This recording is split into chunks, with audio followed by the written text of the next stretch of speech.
Welcome back, everybody, to another deep dive. This time, we're really getting into Dr. Yogesh Malhotra's thoughts on unlocking data with generative AI and RAG. Now, I know a lot of you are interested in how RAG changes AI decisions, especially when things are, well, unpredictable. And thankfully, Dr. Malhotra really digs into that. He brings up some pretty interesting ideas, too, like ISO 31000 risk management. And then there's this whole thing about quantum uncertainty. Plus, the idea of smart minds being more important than just smart tools, so there's definitely a lot to unpack here. I think one of the most interesting things Dr. Malhotra said was how RAG uses real-time data to kind of augment AI. Why is real-time data so important? Can't AI just learn from the data it already has? That's the problem with traditional AI. It's stuck in the past, It's like trying to navigate a city with a map from 10 years ago. Things change, there are new roads, old ones get rerouted. AI trained on old data is basically that outdated map. So RAG is like giving AI a GPS, constantly updating. Exactly. It's always getting the latest information, which is super important in what Dr. Malhotra calls dynamic environments, where things are always changing. It's like the new ISO 31000 standard, which says uncertainty and achieving goals are what matters, not just predicting the future based on the past. Can you give me some real-world examples of where this real-time stuff is really useful? Well, think about a financial trading platform. It needs to make decisions super fast, right? Aura lets it factor in things like breaking news, sudden market changes, even what people are saying on social media, all in real time. Or take airlines dealing with bad weather. Aura helps them analyze weather data, where the planes are, even what passengers need, and then helps them optimize everything. I see. It's all about adapting quickly. But Dr. Malhotra also mentioned context-specific data. Is that different from just any real-time data? It's all about relevance. It's like you wouldn't want your news feed full of random stuff, right? Yeah. AI needs data that's actually useful for the decision it's making. So like, if you're trying to figure out the best delivery routes, knowing about traffic is helpful, but you really need to know where your trucks are, what they're carrying, and where they're going. So it's like filtering out the noise and finding the signal. Exactly. And that actually leads to another idea that Dr. Malhotra brings up, quantum uncertainty. He's talking about two kinds of uncertainty. Dynamic uncertainty, which is all the unpredictable stuff we've been discussing, and then there's adversarial uncertainty. Adversarial, Yeah. like someone's working against us. Right, like in cybersecurity or when you're trying to outsmart your competition. So it's not just the world changing on its own, but someone trying to mess things up too? That's kind of scary. How do we even make AI that can actually understand what's going on, not just crunch numbers? Well, Dr. Malhotra really emphasizes smart minds, using smart tools. We can't just expect AI to figure everything out by itself. Humans need to set goals, understand the data, and make sure AI is making decisions that align with, our values and objectives. So we're like the coaches for the AI team, making sure they're playing the right way. Exactly. We provide the strategy, the guidance, but we need to trust the AI to make good calls in real time. That idea of smart minds and smart tools is really something, isn't it? We're still important, right? So what's our role in all this? How do we, the smart minds, actually, guide these AI systems? I think that's where human expertise is really important. We need to be involved in how these AI systems use real-time data. It's more than just giving them data. It's about teaching them to think strategically and contextually. You got it. We define the goals, set the limits, and help the AI understand all the little details. Like, imagine you're using AI for medical diagnoses. You can give it tons of data, symptoms, medical histories, lab results, everything. But it's still the doctor who guides the AI's analysis. They're the ones who understand the patient's specific situation and make the final call on treatment. So it's almost like we're mentors, helping AI learn to make good judgments. Exactly. We provide the framework, the guidance, but then we got to trust the AI to make the right calls in the moment. Dr. Malhotra gave some really good real-world examples of how RAG can unlock these next-level AI capabilities. Can we talk about some of those? Oh, definitely. He talks about the potential for AI-powered quantum minds, able to handle really complex situations like the dynamic and adversarial stuff we were talking about. Quantum minds, that sounds like something out of a movie. What does that even mean? Think of it as an AI system that doesn't just react to data. It can predict and adapt to changes in a really sophisticated way. It's not just about reacting, it's about proactive and strategic decision-making. So it's like seeing the future, predicting what's going to happen next, based on understanding the situation really deeply. Yeah, exactly. And it can do this even when things are, going wrong. Imagine a city using AI to manage its power grid. The AI has to react to changes in energy demand and supply, but it also has to predict disruptions from weather, equipment failures, even cyber attacks. That's wild. It's like a chess grandmaster, planning moves ahead while also adapting to whatever the opponent does. Exactly. We need AI that can operate with that level of foresight and agility. To get there, we have to go beyond just processing numbers. We need AI that understands the real world, its complexities. It's amazing, but also kind of overwhelming. Where do we even start to build such sophisticated systems? That's where Unlocking Data with Generative AI and RAG, the book Dr. Malhotra reviewed, comes in. It explains all these complex technologies and helps developers build real-world RAG applications. It breaks everything down, shows you the basic concepts, tools, and techniques. It's a step-by-step guide to building these systems. It's like a blueprint for the future of AI. Yeah, you could say that. It's a practical guide for anyone serious about RAG and building AI systems that can handle all the dynamic and adversarial challenges out there. One thing I found really interesting was how Dr. Malhotra linked his work in risk management, specifically his concept of quantum uncertainty, to knowledge management. Those seem like separate fields, so how are they connected? It shows that building powerful AI isn't just about the technology. It's about understanding how knowledge works within organizations and systems. It's about knowing that knowledge itself is constantly changing. So it's like AI doesn't exist in a vacuum. It has to be part of a system of human knowledge and expertise to be truly effective. Right, and that's where Dr. Malhotra's experience comes in. He's been working on this for over 30 years, long before ARG or even knowledge management became popular terms. Wow, that's incredible. What kind of work has he done during that time? All sorts.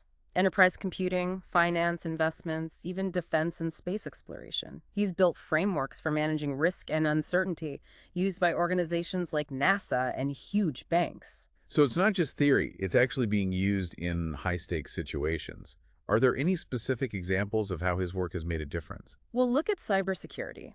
Dr. Malhotra's quantum uncertainty idea has helped develop systems that predict and fight against sophisticated cyber attacks. He understands that it's not just about firewalls, it's about understanding the hackers, figuring out their next move, and adapting our defenses. It's like a game of cat and mouse where you always have to be one step ahead. You got it. And the same principle applies to financial risk management. Understanding market changes, predicting economic downturns, making the right decisions when things are uncertain. Dr. Malhotra has helped organizations build systems that can navigate all that complexity. Okay, so we've got RAG, quantum mines, and Dr. Malhotra connecting knowledge management and risk assessment. It's all starting to come together, this whole new approach to AI. It's about building smarter systems, not just smarter machines. Humans are still essential, guiding the AI, shaping its decisions, and making sure it's all ethical and effective.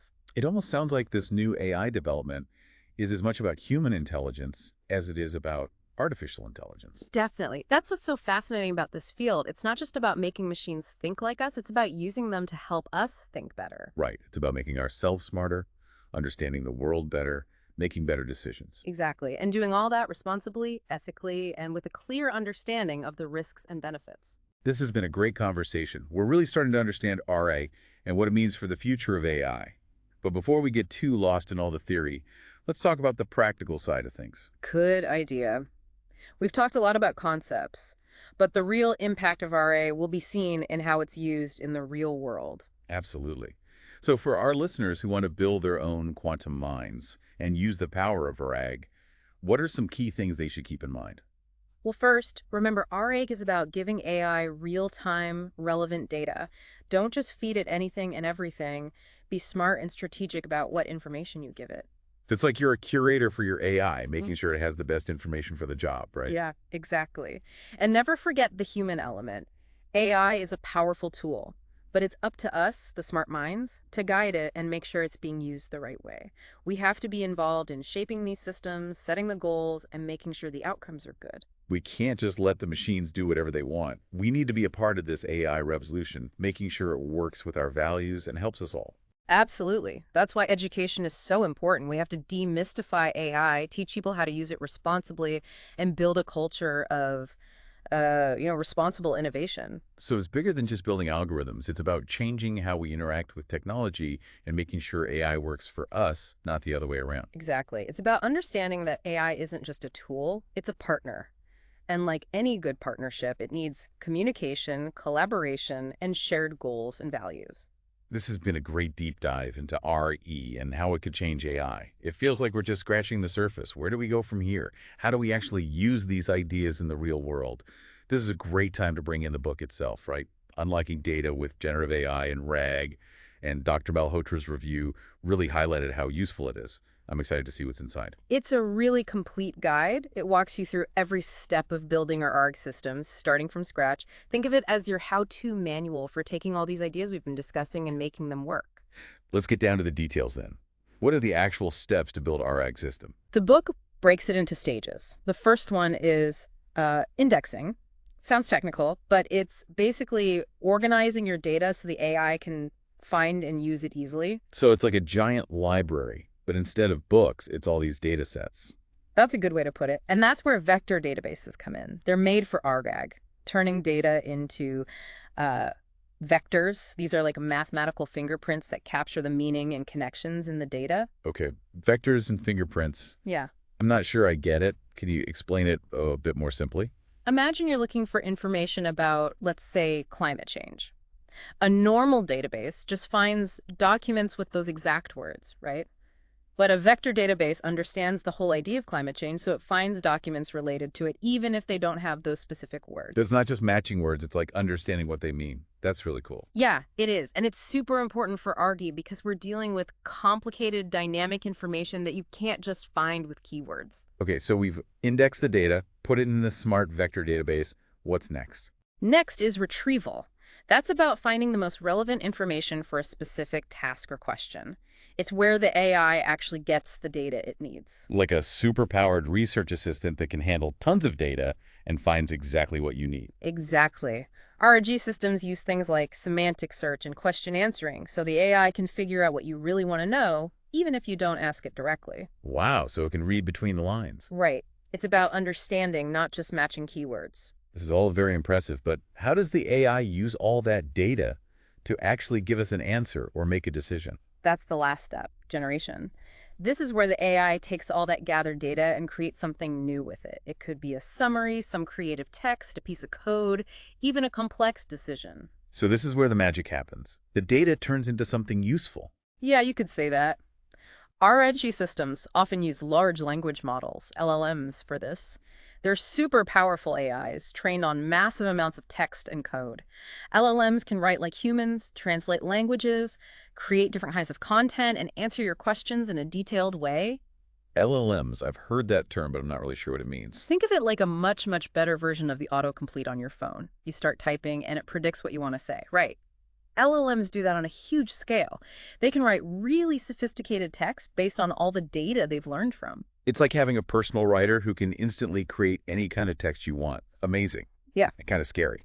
They are powerful, yeah. But LLMs are still just tools. We need to guide them, give them direction, and make sure they're used responsibly. That's where humans are still essential. We're the conductors, and the LLM is the orchestra. We decide the tempo, the instruments, the whole feel of the performance, but we need the orchestra's skill to create the music. I like that. And the book explains how to train LLMs for specific jobs, how to see if they're doing a good job, and how to avoid the problems that can come up when you use such powerful tools. Wow, this has been a real deep dive into our RAG. We started with the basics, and now we're talking about vector databases, semantic search, and these incredible LLMs. But what I think is most important is how humans and AI work together. It's not about machines taking over, it's about working as partners, making each other better and solving problems in new ways. And that's what makes this field so interesting. We're not just making machines smarter, we're trying to build a smarter future. One where technology helps us understand the world better, make better choices, and build a better world for everyone. It sounds like the potential of our RAG is huge. What are some key things our listeners should remember as they start exploring this world? The most important thing is that RAG isn't just a new technology, it's a whole new way of thinking about how humans and machines can work together. Don't be afraid of AI, embrace it. Think of it as a powerful tool that can help us do amazing things. Keep asking questions, stay curious, and always remember that humans are at the heart of it all. That's great advice. We've learned so much today, but there's still a whole universe out there to explore. Big thanks to our expert for taking us on this journey. You're welcome. It's been fun. And everyone listening, if you're ready to unlock the power of data and explore the world of RAG, definitely check out Unlocking Data with Generative AI and RAG. It's a fantastic guide to this exciting and rapidly evolving field. Until next time, keep exploring, keep learning, and keep diving deep.